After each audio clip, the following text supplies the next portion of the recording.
So Toronto market stats are out, and while it's not any secret now that we are a couple weeks into February, I thought I'd go through the numbers one by one so you can get a really good scope of where things were at last year in January versus where they were at today. Throw a comment down below on what you think is going to happen to the Toronto real estate market numbers as we go through the rest of the year. If you ever want to book in a call with me, click on that first link in the description down below. So these stats are out, and well, all the media headlines have been very doom and gloom since they were announced on February the 5th. I thought we'd go through one by one to see the Greater Toronto Area stats versus the Toronto stats and kind of take a look at where we're at from a pricing chart to compare last year to this year. That way it'll give you a good scope of where pricing is at compared to last year or maybe even 2021. Let's dive in here to the Greater Toronto Area market stats. And again, this is for January 2023. You can see prices year over year were down 16.4%. And this is something that we're going to see most likely for the next couple of months as things compare to January, February, March of 2022, which of course were all-time records when it came to pricing. Number of sales, and this gives a lot of the headlines some juice as well, and this is down 45% from where things were last year, just around 3,100 sales, just around that 3,000 mark. 29 days on market, this is also up 123%. Last year at this time, everything was flying off the shelves. 5,600 sales in 2022, 3,100 in 2023. Active listings, just over 4,100. In January 2023, 9,300. The average sale price for the Greater Toronto Area in January 2022 was over 1.2 million. This year in 2023, about 1,040,000. 3 months of inventory seems to be where we've been kind of hovering as of late for probably the last few months. Condo sales also down 50%. The average selling price for condos only down 8.1% for the Greater Toronto Area. We take a look at Toronto proper, and this is a number that I think will shock a lot of people. Down 8%, so definitely not down as much as some of the other markets. Number of sales though, also down 50%, and average days on market up 72%. Last year in January, 2,200 sales. This year, 1,100. And average sale price for Toronto proper, 1,073,000. And this year, 987,000. Taking us back to under that $1 million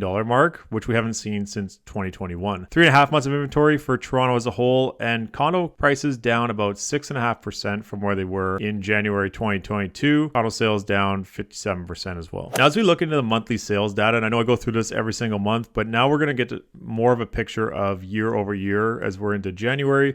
5,600 sales. You can see in February 2022, 9,000 sales, and in March, 11,000 sales. And then this is where things started to calm down after those rate increases and bringing us into that 3,000 level, which is similar to December. Both are basically 20-year lows. Active listings last year at this time was 4,100. Months of inventory, 0.7, which means if no other homes came to market, we'd be out of properties in just over 2 weeks, or almost about 3 weeks actually. Same in February. March started creeping in that 1, and then in April, May, June, we hit 2 and just kind of hovered around high 2s to 3s, and we're still around 3 right now.